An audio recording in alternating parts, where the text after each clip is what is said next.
గారు మరి ఆ రోజుల్లో ఉన్నటువంటి నిత్యావసర ధరల మనము రామచంద్ర రెడ్డి గారు మీరు ఎక్కడెక్కడో వెళ్తున్నారు. రామచంద్ర రెడ్డి గారు వ్యవసాయం చూసినా, పరిపాలన చూసినా, అదే విధంగా దేశ రక్షణ చూసినా, ఎక్కడ చూసినా కానీ బ్రహ్మాండమైనటువంటి పరిస్థితి ఉంది. అక్కడ ఇక్కడ రామచంద్ర రెడ్డి గారు ఒక నిమిషం ప్లీజ్. రామచంద్ర రెడ్డి గారు ఒక నిమిషం ప్లీజ్. రామచంద్ర రెడ్డి గారు ఒక నిమిషం ప్లీజ్. రామచంద్ర రెడ్డి గారు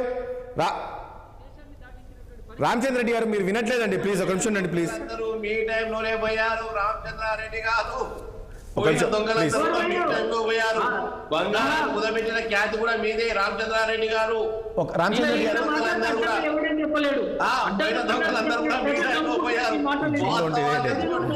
ఒక నిమిషం ప్లీజ్.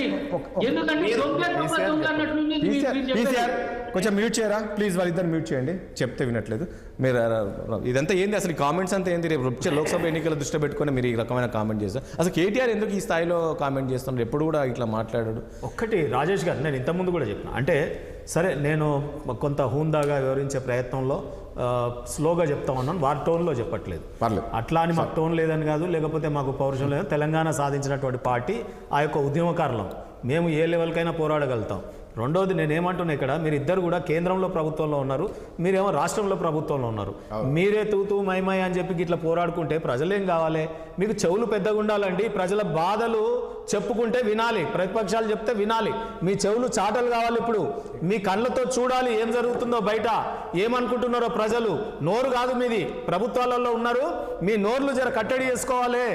మీరు ప్రజల యొక్క బాధలు వినాలే. ప్రతిపక్షాలు ప్రజల పక్షంగా చెప్పేటి వినాలే, విని వాటికి కావాల్సిన చాతనైంది చేయాలి. కానీ రివర్స్ తిట్టడం ఏంటండి? మమ్మల్ని మేము అడిగింది రైతు బంధు ఎందుకు లేట్ చేసిరు అని అడిగినాం మొన్నటి దాకా. ఇప్పుడు మీరు 2 ఎకరాల వరకు వేసిరు, ఇంకా 5 ఎకరాలు 10 ఎకరాల వరకు అసలు వేస్తారా వెయ్యరా? ఏమైనా గైడ్ లైన్స్ రూపొందించుకున్నారా? రేపు 5 ఎకరాలు దాటి వేయరా? 3 ఎకరాలు దాటి వేయరా? రైతుల నుంచి కొంత ఆశ్చర్యాలలో ఉన్నారు. రైతు రుణమాఫీ ఎప్పుడు చేస్తారని అడుగుతా ఉన్నారు. చేస్తారా చెయ్యరా? ఎప్పుడు చేస్తారో ఇది చెప్తే సరిపోయి మమ్మల్ని తిట్టుడు ఎందుకు?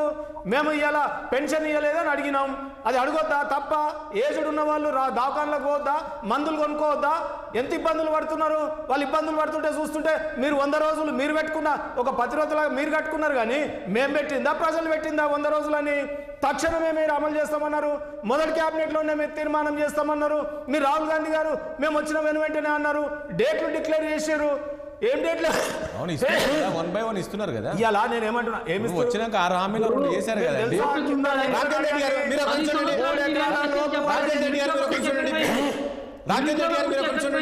పది సంవత్సరాల కాలం 2 ఎకరాల వరకు ఇచ్చిరండి. మిగతా వాళ్ళకి ఎప్పుడు ఇస్తారో చెప్పండి. మీరు రైతు రుణమాఫీ ఎప్పుడు చేస్తారో చెప్పండి. 100 రోజుల తర్వాత శిశుపాలుడు 100 తప్పులు చేసినాక ఎట్లా శిరచ్ఛేదమైందో అట్లా మీకు 100 రోజుల తర్వాత మీరు చేయలేకపోతే ఎట్లయినా చేస్తాం. మీరు తెలంగాణ ధ్వంసం చేశారు, అంత సరి చేసే పనులు మొత్తం అప్పుల పాలు పెట్టేశారు. అప్పుల రాష్ట్రాన్ని ఎట్టేశారు కాబట్టి అదంతా తెలంగాణని చేతికి ఇచ్చారు. తెలంగాణలో విద్యుత్ లోటుతో మేజర్ ఇరిగేషన్ లో నీళ్లు లేవు. అందుకే అవునండి, వాళ్ళు ఏ శాఖ సమీక్ష చేసిన మొత్తం కోట్లలో కుంభకోణం అని చెప్పారు రాజేష్ గారు.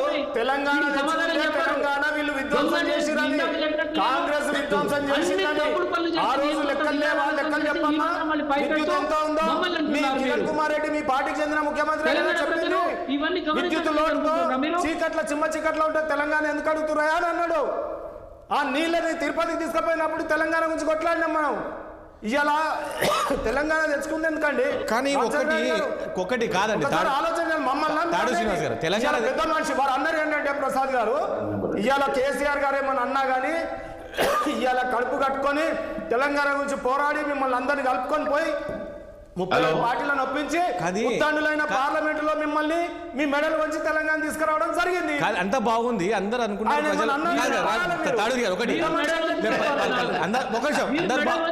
రామచంద్ర రెడ్డి దయచేసి అందుకే అంటే కాదు రాహుల్ గాంధీ